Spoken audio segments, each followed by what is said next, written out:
Wimbley, Birdhouse Builder by Amy Cobb, illustrated by Alexandria Neonakis, published by Magic Wagon, a division of Abdo. Table of Contents. Chapter 1, A Snow Day. Page 4.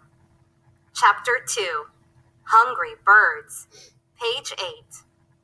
Chapter 3, A Great Idea. Page 16. Chapter 4, Help Wanted. Page 20. Chapter 5, Welcome Birds. Page 26. Chapter 1, A Snow Day. Libby Wimbley hopped out of bed. She tugged on her favorite sweater. Then she ran downstairs where Mom and Dad sat by the fireplace.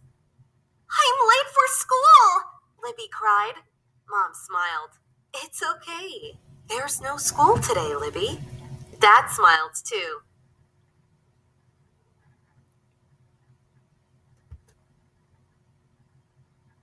No school? Libby thought she must still be dreaming.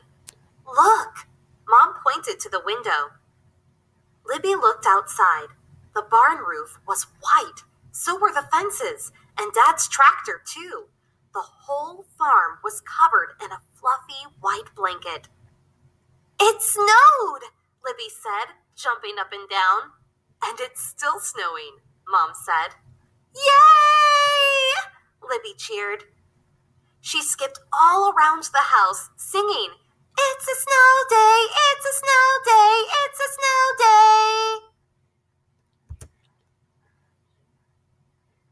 Chapter 2, Hungry Birds. A snow day is made to spend with friends, so Libby's best friend, Becca, came over. They made snow angels, they built a snow family, and they sledded down the biggest hill on the farm.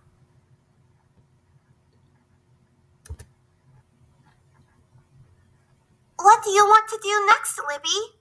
Becca asked. Libby thought about it. "Let's look for animal tracks in the snow." "Cool," Becca said.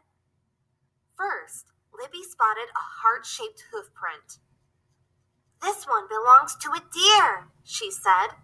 The girls followed it until it disappeared into the forest. Next, they found a set of rabbit footprints near the path that led to the pond. Then Becca said, "Libby, check out these footprints." Libby took a closer look. 3 tiny toes pointed forward, and 1 longer toe pointed backward. "These are bird tracks," Libby said. The girls followed the bird tracks to the tall oak tree in the backyard. There were red birds, there were bluebirds, and there were plump gray snowbirds flitting around the tree's bare branches. "The birds are hungry," Libby said. "They can't find worms and bugs beneath all of the snow." "That's sad," Becca said. Libby nodded. "I know. Let's go inside and find some snacks for them." "And snacks for us too," Becca said. "Of course," Libby smiled. Chapter 3, A Great Idea. Libby and Becca went inside. Mom had snacks waiting. There was buttery popcorn and oatmeal raisin cookies. "Hot chocolate too," Libby said. Mom handed Libby and Becca a mug. "This will warm you girls up." "Thank you," they said.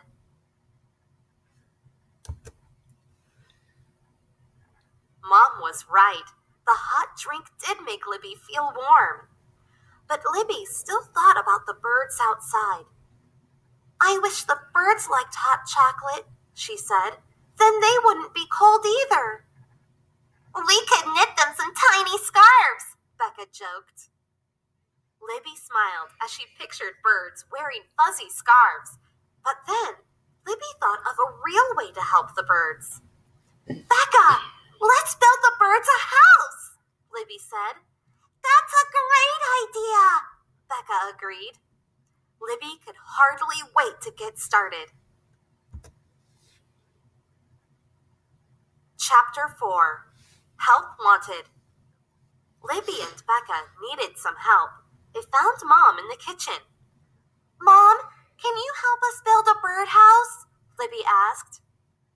It'll keep the birds warm, Becca added. Mom stirred cookie dough. I'm sorry, girls. I still have more cookies to bake. That's okay, Mom, Libby said. She and Becca slipped back into their coats. Then they headed to the barn.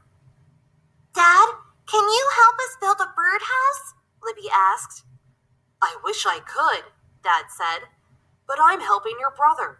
Stuart and I are making a target for a snowball toss game. It's going to be awesome, Stuart said. Want to play? That did sound like fun.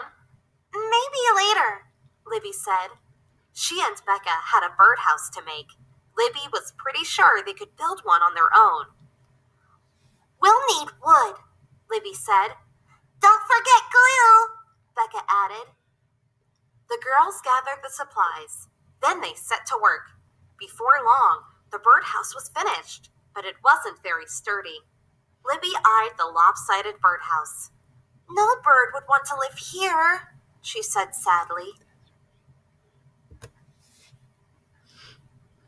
Chapter 5. Welcome, birds. At least we tried, Libby, Becca said. Libby knew Becca was right, but she still hoped they could find a way to keep the birds warm. Then Libby thought of something else. How about a treehouse?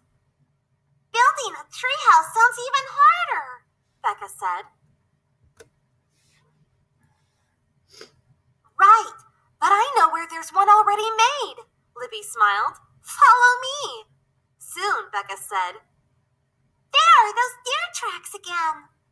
And, Libby pointed to a small evergreen lying on the ground. There's the treehouse. I saw it earlier when we were looking for animal tracks. The girls dragged the tree home. They leaned it against the fence. Dad, Mom, and Stuart gathered around the tree too. What's this? Stuart asked. It's a treehouse for the birds, Becca said. They can roost inside the branches to keep warm, Libby added. We'll hang snacks on there for them too. Can we help? Stuart asked. Sure, Libby said. Mom brought out popcorn and bits of oatmeal raisin cookies. Libby and Becca dabbed peanut butter on pine cones. Dad and Stuart tied the tree to the fence so it wouldn't topple over. Wait, Libby said, running into the barn. She came back with a board from the lopsided birdhouse they'd built earlier. On it, she'd written, Welcome, birds. That's so cute, Becca said. Thanks, Libby smiled. Now the birds really did have a perfect winter treehouse.